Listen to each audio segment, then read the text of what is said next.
Hello, everyone, and welcome to the Good Body, Good Brain podcast. Today, we're really fortunate to have this wonderful coach who lives in the Midwest in a town in Kansas. And she has written a wonderful book, which I'll talk about a little bit later. But first, I want to just give you an overview of her bio because it's quite impressive. She has been doing this for 30 years, both as a counselor, as a coach, and an author. And she's found ways to take people from feeling like, is that all there is, to having more meaningful in her life. Stop it. My phone started telling me your bio. Oh, It's a little bit too smart. So at age 40, she had to reinvent herself. She found herself in the middle of a midlife, shall we call crisis? yep, that's fair enough. She dove, yeah, she dove into learning how best to overcome her biggest struggles, began to even look at some of those dark parts that we don't like to look at, Yep. learning how to love herself fully, even with the dark parts. Mm-hmm. And when she's not helping people transform into whoever they're going to be in their next best chapter, she likes playing with her kitty cat and walking on the trails around her home. Ooh, I love jigsaw puzzles too. I think that should be in the Olympics. I think we should have that in the Olympics. And passionately loving everyone in her midst. Believing the best is yet to come for anyone willing to do the work. She's on a mission to teach women everywhere how to love themselves fully and how to live on their own terms. So here we have Mrs. Cindy D. Whitmer from Lawrence, Kansas, with us today. I am so happy you're here. And so I know you went on a personal journey, and that personal journey turned into like a methodology that you help women with who are in that state. Can you give us like a little overview of what that is? Sure. Yes. Yeah. Exactly. I mean, I had to do the work myself to move through my own what we might call a midlife crisis and turning it into my next best chapter, which I'm living out now very happily. And yeah, it took several steps. And so when I started coaching women in midlife, through their transformation, I realized I was kind of saying the same things over again, and realized, yeah, this is the midlife makeover method. So thus the book, thus the coaching programs and so forth. And really it's taking people on a journey of, first of all, waking up. Like, first we have to do what I call waking up, and that's realizing, how we got where we are today. What strengths brought me here, what weaknesses, or what, where did I fall short with myself? What choices did I make that led to where I am now in the midst of this unhappiness or this questioning, now what, or whatever. But just taking a really honest look at ourselves. And so if somebody's not willing to do that, they're not going to get very far down the path of transforming their life. You've got to be willing to take a good hard look in the mirror. And that can be very painful, but it can be so powerful. And then from there, we talk about, getting really clear, like crystal clear about what you want your life to look like. And so I help women dream. I help them articulate what they're actually wanting, because many women in this stage of life, in their 40s, 50s, 60s, and beyond, go, is this it? Is it all downhill from here? All I've got to look forward to now is aging, illness, and death. I mean, there's just this real sad belief that when you reach these ages, that it's all downhill from here. And so I want to help change their minds and start to see that actually anything's possible at this point. Anything. So we do that work, and then we start to get rid of everything that needs to go, that's been in the way. And then we do a lot of mindset work, because right up here is where a lot needs to change. How we look at life, how we think about it, the thoughts we carry about our own selves, our bodies, our age, the possibilities. So we work on mastering that mindset. So your mind becomes your best friend in your journey instead of your worst enemy. So the negative self-talk has to go, and a positive mindset needs to grow. So we work a lot on that, and then creating a system of habits that create the happiness and success that they actually want. And then putting support and systems in place so they're able to sustain this lifestyle that they've created for themselves. So that's a basic, 2 minute or 5 minute, whatever it was, overview of the midlife makeover method. That's wonderful because there's three things that I talk about with clients, corporations. The first one is skills. Do we have the skills? Do we have the mentorship to help us understand the skills? And do we have the accountability from someone outside ourselves that will hold our hand and bring us along the journey? And that's why having a coach is so vital. When you're like this, you're inside the jar. You can't read those labels. No, we see the labels.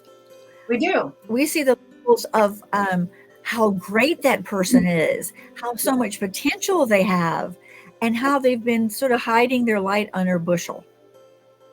Yes, and what comes with inviting professionals in your life, whether it's a doctor, a nutritionist, a coach, a teacher, a mentor, whoever it is they are trained. We are trained very specifically. Coaches are trained very specifically to listen in a way that your friends and your family are not listening. Even if they're good listeners, they don't have the professional ear that's going to help you to hear and give you back clarification about how you're communicating about your life, places where you are off path that no one else is willing to help you to see. And then, yes, the accountability, the support, the mentorship is, I walk my talk. I live what I teach. And so part of what I'm able to do, I'm blessed to do, just as you are, Sally, is we teach by example, because we really believe what we are teaching. We live it, and it's reflected in our lives, our own health and happiness and that kind of thing. And when you have someone in your corner that's doing that, it's a way to lead yourself forward even quicker. And so it's a really wonderful experience. I totally agree with you 100%. If I meet a coach who wants to present some kind of program, the first thing I ask them is, who's your coach? Yes. If you're not willing to spend the time and the investment on having somebody with you, like I don't do my own taxes. I would never pretend to know how to do my own taxes. Me neither. No. When cars were 4-cylinder and they didn't have computers in them, I could change my oil, but not anymore. Not anymore. So even coaches need coaches, and that's not a that's not, it takes a certain self-confidence to say, hey, I'm a little blind over here. I want you to shine your spotlight on this part of my life that I'm a little blind about, and give me some insight that I can't see myself. And that's the beauty of what you do, because these people have never been in midlife before. Exactly. Where's the manual, right? I mean, and it's different for everybody, but yet there seems to be a theme of, coming to a crossroads for most people in the middle of their lives, some point, whether it's with their health, with their relationships, with their careers, financially, whatever it is. Usually people in midlife are reassessing, reevaluating, because they sort of reach this point and go, wow, I've been doing the same thing for 20 years, or I'm finding myself sort of in a lull, like what's wrong? Am I bored? Am I uninspired? Am I depressed? What's going on with me that I am not feeling daily joy? And then there's all the stressors that come, the natural transitions in life that often hit around now. If you're a parent, the empty nest shows up. If you probably have elderly parents or loved ones that might need your extra support now. You may hit kind of a plateau with your career. Your own health may start to shift in ways, or your body in ways you weren't expecting. Often relationships are called to question at this point. I mean, the divorce rate in America skyrockets when the empty nest hits. So there you go. The kids are gone, and then your relationship's like washed up, right? So there, that combo is huge. And then grief. I mean, death begins to happen a lot if you love when you're in midlife, because you're getting old enough that the generation older than you is dropping off naturally. And then we're having classmates die, siblings die, spouses die. So then you're dealing with all this grief as well. So life hands you, some real true stressors, often one or the other, or many at once, which is even more complicated, all at this time when you're going, is life really, is there anything left for me to do? Why am I here now? I've raised my kids. Now what? Who am I now? Or whatever. Or who am I now without this marriage? Or who am I now without, this, that, or other, fill in the blank. And so it's really natural to be asking questions and wonder, what's up with me? This can't be all there is. And self-identity through all the developmental stages is so important. Yes. Who are you deep down inside? And sometimes people think, like, I don't know if you ever remember, like, if you were 10. When I was 10, I was thinking things like, oh, heck, I could be president of the United States. That's easy. I could do that. I could do that. Oh yeah. Are we can hairbrush, looking in the mirror, singing along with ABBA, thinking I was going to be a rock star. Yes, yes. And all of our friends totally agreed with us, because we would play being teacher or nurse or firefighter. We'd put on identities as children, and as we grew up, we're still doing the same thing. We're still putting on self-identities. Sometimes we don't recognize that we have. Like, I think of the person you may have described who has reached sort of the impasse with their marriage. So like maybe the last 10 years it's been, have you picked up the kids yet? What do you want for dinner? Did you buy any milk? Those real meaningful conversations that eventually lead to people deciding there's got to be something more passionate and wonderful together. And it's possible to get that back. I am for sure totally believe in the power of restoration, if you're willing. Yeah, if both parties are willing, fabulous. Yes. I think you're right. I think we can get lost in our roles as parents, as running a family. I mean, it's so busy. It's crazy busy. And marriage can become a very business-like agreement. It can feel like it. Okay, who paid the bills? Who's raking the yard? Who's picking up Johnny? Who's picking up Susie? What are we all gonna, what are we gonna take to the family dinner? And the details of life can kind of consume a couple, and they forget, oh yeah, we love each other. Like we used to have romance. We used to go on dates. We used to be best friends. We used to be our best friends. We used to be best friends. Like running this show and don't have real emotional connection anymore. How do we get back to each other? And another thing I find is that women especially, I don't know if men go through this as much, maybe they do and I'm not aware of it, but women especially, I find, forget their humans, like individuals first. Like we are an individual first. Then we're givers. The CEO. We're givers. We give. Wife, or the spouse, or the this, that.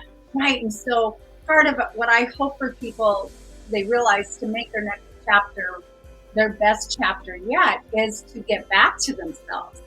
Like, who was I at 10? What made me excited and happy when I was 10? Oh, I can do some of those same things now. I'd love to ride a bike at 10. I can ride a bike now. I love to do jigsaw puzzles when I was 10. I can do those now, or whatever it is. And just find themselves. Who are you? What do you and also realize that through the years they've given so much to their family, Right. maybe to their companies, maybe Yep. to Oh, yeah. their All of church. it. They've given, given, given, and Yes. now their cup is empty. Yes. And you cannot keep giving Drained. with an empty cup. Nope. They're drained dry. Drained dry. Absolutely. And then, so it's very difficult for some women when I start to say, oh, love yourself, say yes to yourself every day. They go, oh, that's selfish. I can't do that, because they think it's against others. But it is not. It is Ayanna Van Sant, who you may know, she's a nationally known, author, speaker type. She says, no, we need to get self full, not selfish, self full, so we get our cup full and overflowing.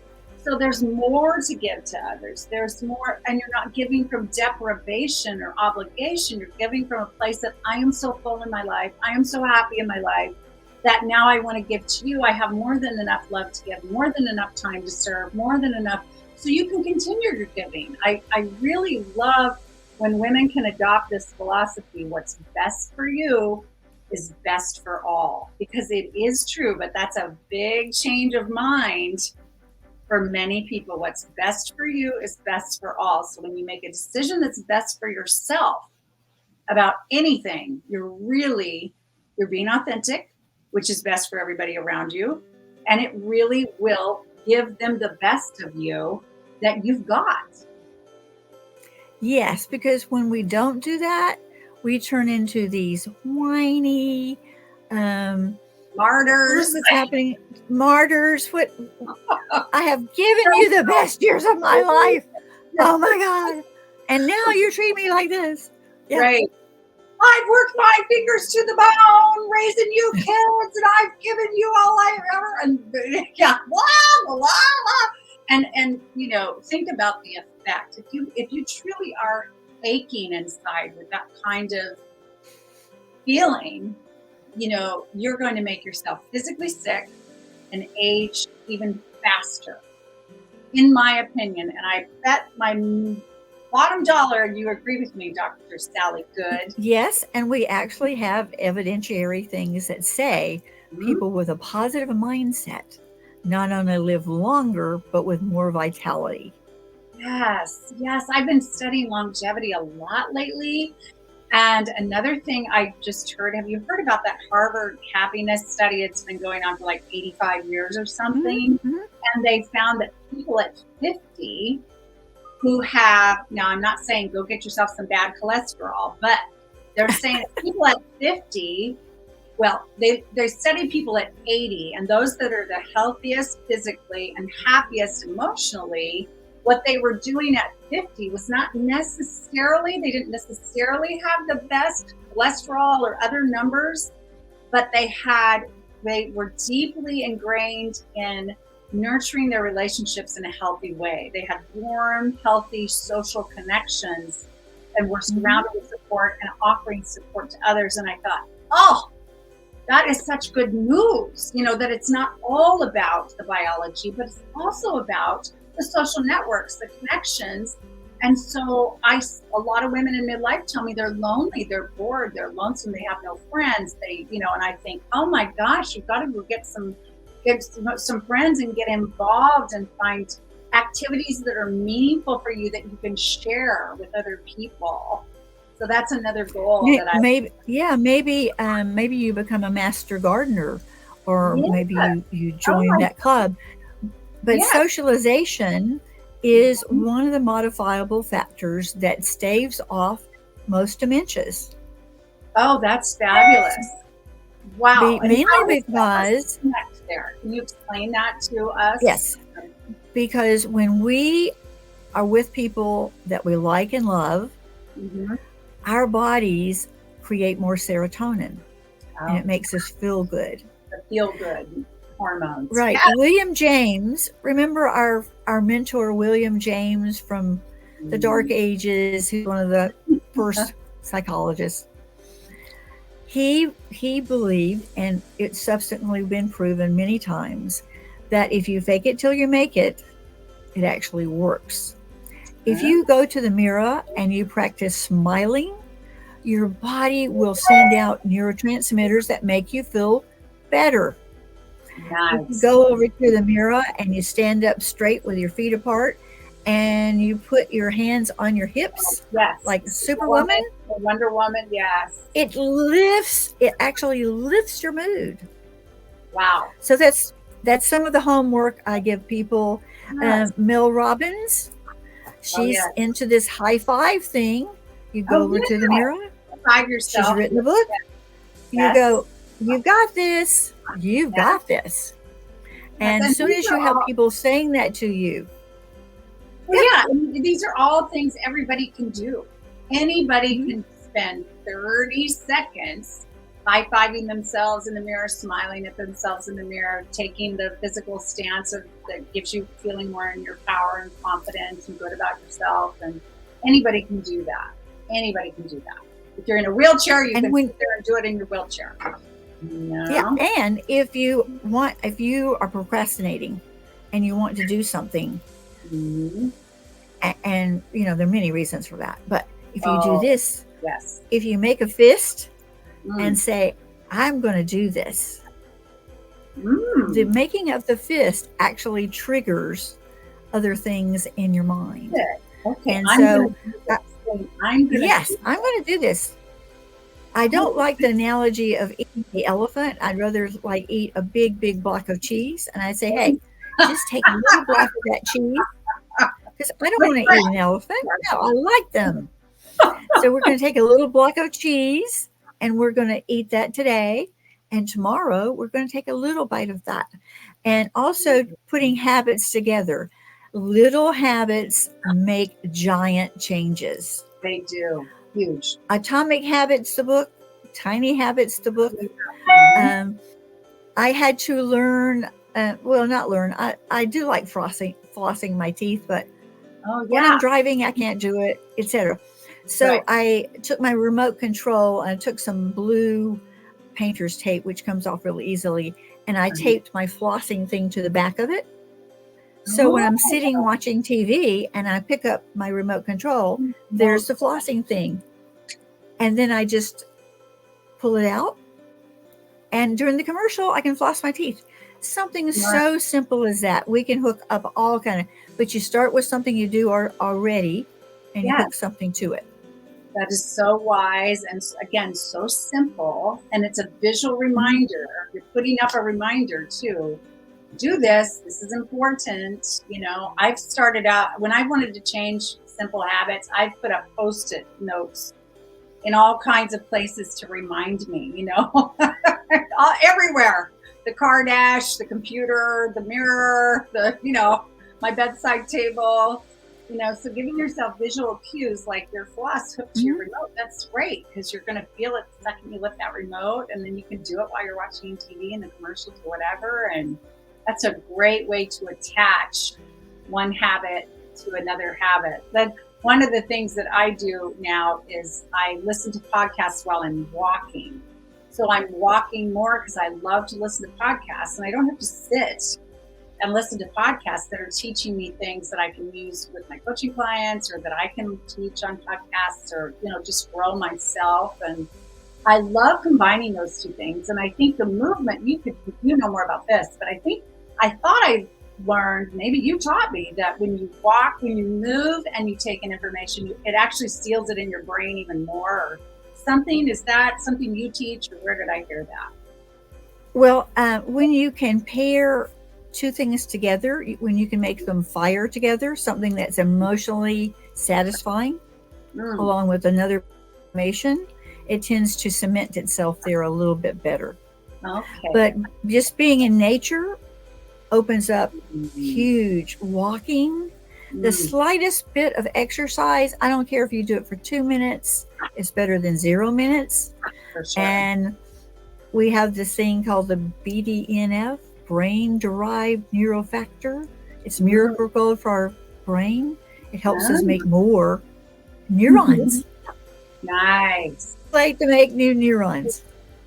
That's very cool. And that's another reason I love mindset work in the work I do, because when we think a new thought, when we Mm-hmm. make a new pattern of thinking, we're creating a new neural pathway in our brain. And people, they'll say it's so easy to go back to the old way of thinking. And I'll say, because that neuropath, that one has been there a long time. It's like an easy road to drive on, and you're creating this new one that's kind of like not as smooth yet because you haven't been on there as much. You just get off that old path and get over to the new one. Well, our brain is very, very tricky. It wants us to stay safe. Yes. Above all things. For sure. So when we start deviating off that familiar path, new thing, the brain says, I'm not so sure I can protect you while you're doing this other thing. So I'm just going to make you either forget about it, or I'm going to distract you with something so you won't do it. I've had some of the smartest people in the world. We make lists. We make ways to follow programs. We paste them up and whatever. And it seems like when they get from their work, from their car into their house, an amnesia kind of comes over them, a brain fog. Oh, yeah, for sure. You see this happen all the time, right? All the time. All the time. Yeah, I say to clients, your brain's job is to protect you. Like if you're trying to make a change and all your bells and whistles go off and say, oh no, be afraid of this. Start worrying about that. Don't do that. Don't do that. I'm like, that's good news. Your brain is working, but we want it to not think it has to work so hard that way and use it to channel this new habit or new ways of being that are actually going to help you feel better in the long run. Yes, I ask people to talk to their brain. I ask people to say, okay, brain, I see what you're doing here. You don't understand what my motives are. And my motives are to make both of us healthier so I can carry you around a lot longer, because you don't want me to not carry you around longer, because then you won't have a place to live. Oh, I love. So we make some agreements with the brain, and we have to keep reminding it, okay, this is part of our agreement. All that committee that's in the head, the critic. Oh, yes. Yeah, all those in there. We have to, the chairman of the board, we have to make an agreement with them that this is going to be okay. Not only would it be okay, it'll make the host, us, be more apt to carry you around with some vitality, and you'll have so much fun in later years. Yes. Oh, I am very encouraged by the anti-aging or aging well, information out there. And you are a pioneer, definitely in the camp of all of this. And I love that, all the information you share. And yeah, I find for me, because I'm not a health practitioner, a physical health practitioner per se, but I find for me that happiness and daily joy is my best drug for, continuing to age well and just live fully, live, vitally. Just, I don't know. I don't think it has to be that challenging. No, and just throw in a little bit of gratitude every now and then. Oh, for sure.